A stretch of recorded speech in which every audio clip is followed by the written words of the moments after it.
I feel kind of strongly that you should not let your own understanding limit you from doing things. And you kind of have to separate understanding from doing. And for the first time, you can do a lot of things that you don't understand.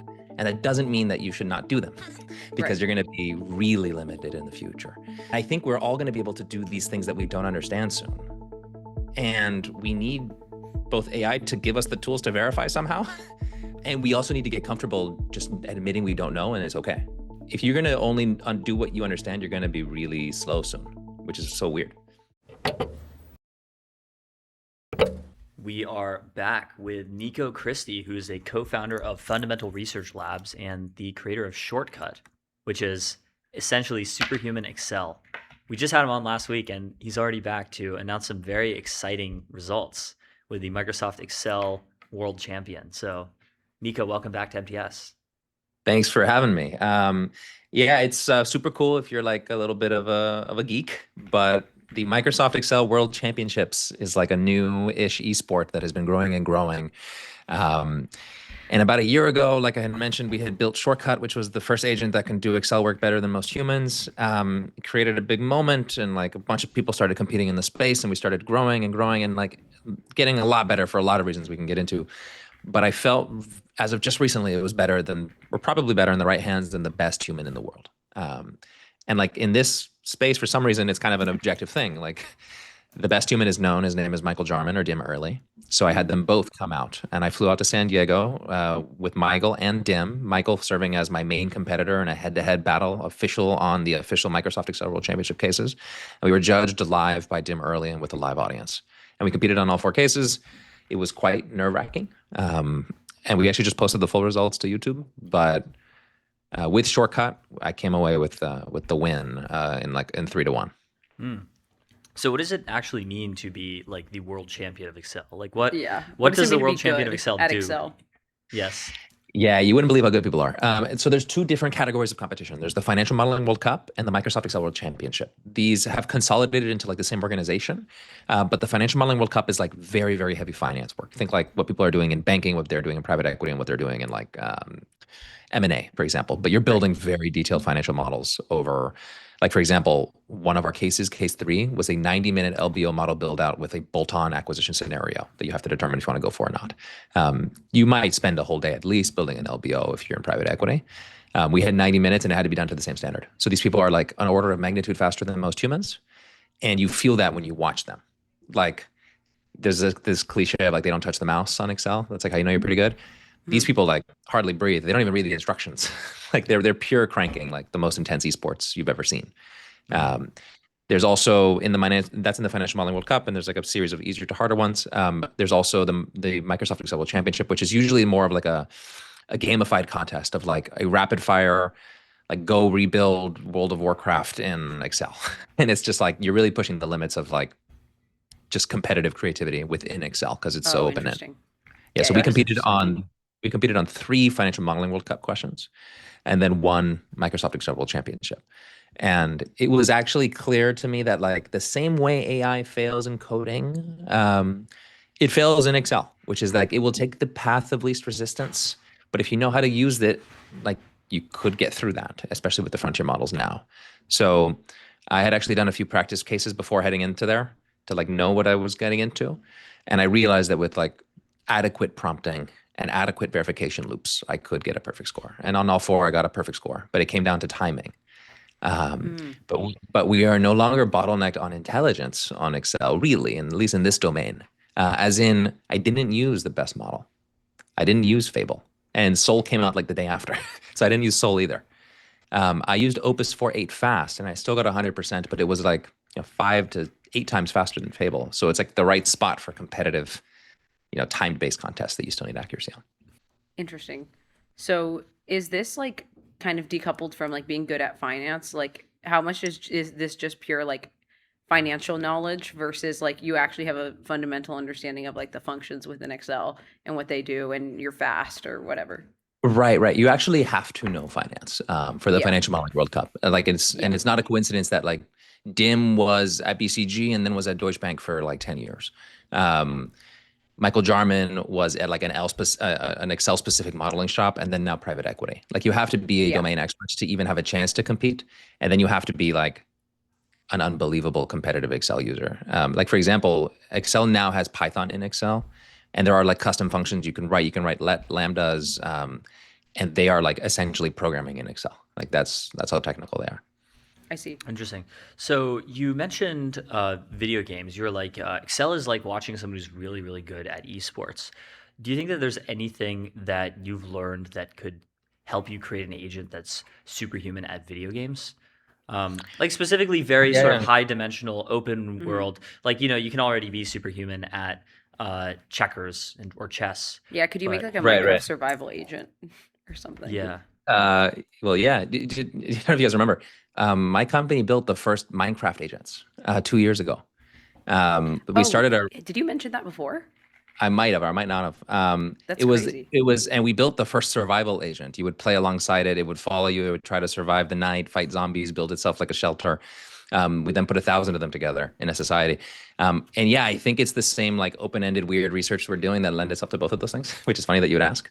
I see. Um, but yeah, Excel is more verifiable than is some games, but it's not entirely verifiable either, as in like there's a presentation layer, and some games are not perfectly verifiable either, like Minecraft even. Like you can try to survive the night, but there's other elements to think about.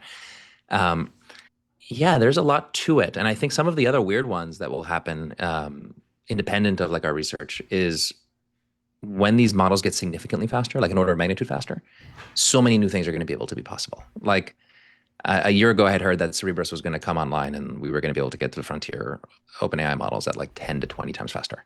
And I still don't think we know what that means. Like, I think we're going to have mouses that follow us on the screen and they no longer conflict with our GUI because they're so fast. Like, and that's going to open up so many cool things in games. I can't imagine. You know, it's going to be such a fun time to be a founder. Yeah, definitely. So what else about the, like about the Excel World Championship, did you find interesting? Or like, did you find anything about how Yeah, like yeah, yeah. agents traverse it versus how humans traverse it?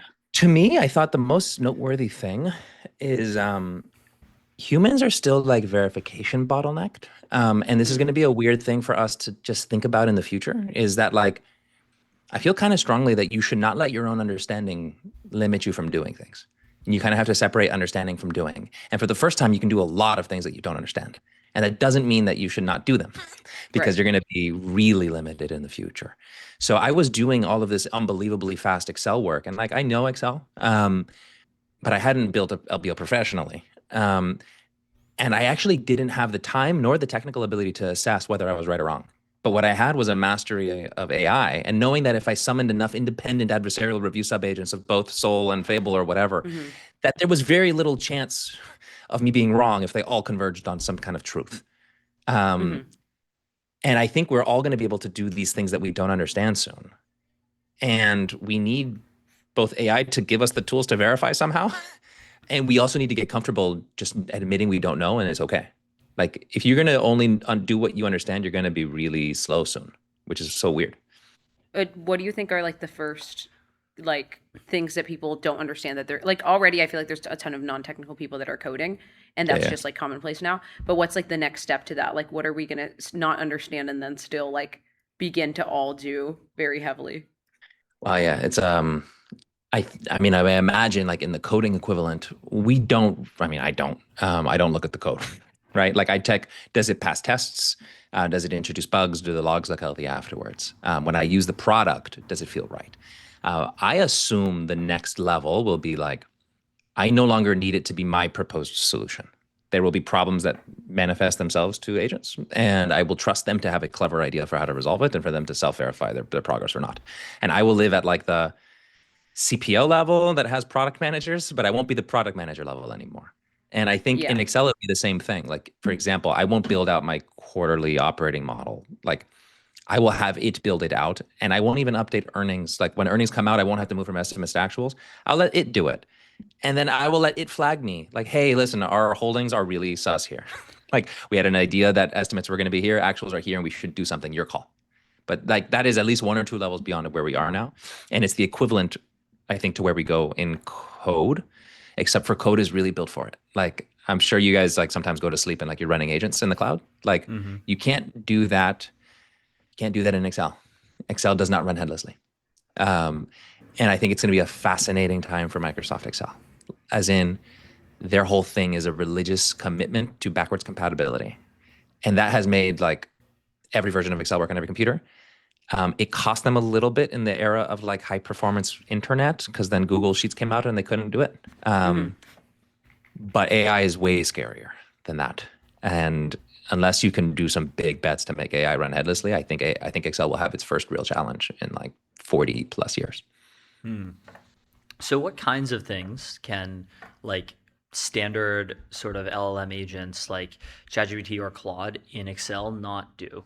Like what are things that serious Excel pros can do that most LLM agents that most people are using can't?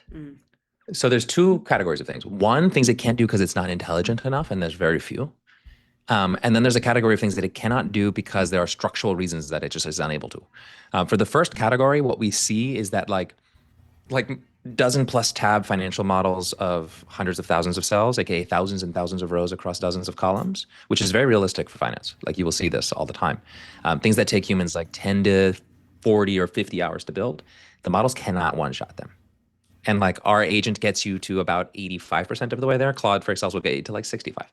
And that difference matters, but it only matters for the frontier. The same way that like only you can tell the difference between Fable and Soul, but like any vanilla person, even some devs won't tell the difference anymore. So only the frontier can tell the difference in intelligence when it comes to like what it can do. But then the other bottleneck is actually more structural, which is manyfold, but it's one, it doesn't run headlessly, which is a whole huge problem. The other one is that like you cannot write or edit existing VBAs, which is like the old scripting language for Excel. You cannot work with them. You cannot write them. You cannot do iterative recalc. You cannot do what-if goal-seek analysis. You cannot do multi-workbooks in parallel, and you can't do cross-workbook references. These are like the structural things that the Office.js API does not afford you. So either we will find work around that, or Excel will make their product more agent-friendly. But agent-friendly plus headless, I think, is like for sure what Excel, if I had to bet my life on it, is like what they're working on, because it's a huge problem, and agents are already starting to prefer writing LibreOffice Calc or writing OpenPyXL because of these problems. Right. Well, congrats on the Excel championship. Amazing stuff. Nico, thank you so much for coming on MTS. Thanks for having me, guys. Thanks so much. Did not know that was a thing. Yeah, yeah, well, it's a good thing. You should learn something new every day. MTS is an ex-native live streaming news and interview show covering technology, business, politics, and culture as it happens. Catch us every weekday live on X, YouTube, or wherever you get your podcasts. Scale your startup on Neon, the Postgres backend for apps and agents built by Databricks. Neon.com/MTS. 11 Labs, AI that communicates at human level across every channel and modality. 11labs.io/MTS. Special thanks to our sponsor Kong. Kong, the AI connectivity platform. Connect APIs, LLMs, agents, and systems with serious security and governance. Try it at konghq.com. Thanks to Blitzy, autonomous software development for enterprise codebases. Ship 5 times faster at blitzy.com. Let me tell you about Merge. OpenAI, Dropbox, and Ramp use Merge to get AI to production faster. Merge.dev/MTS. Quick word from AdQuick. Make your brand a billboard. Out-of-home advertising as easy to scale as digital. AdQuick.com. Thanks to our sponsor, Macroscope, AI codebase understanding for engineering leaders. Try it out at macroscope.com/MTS.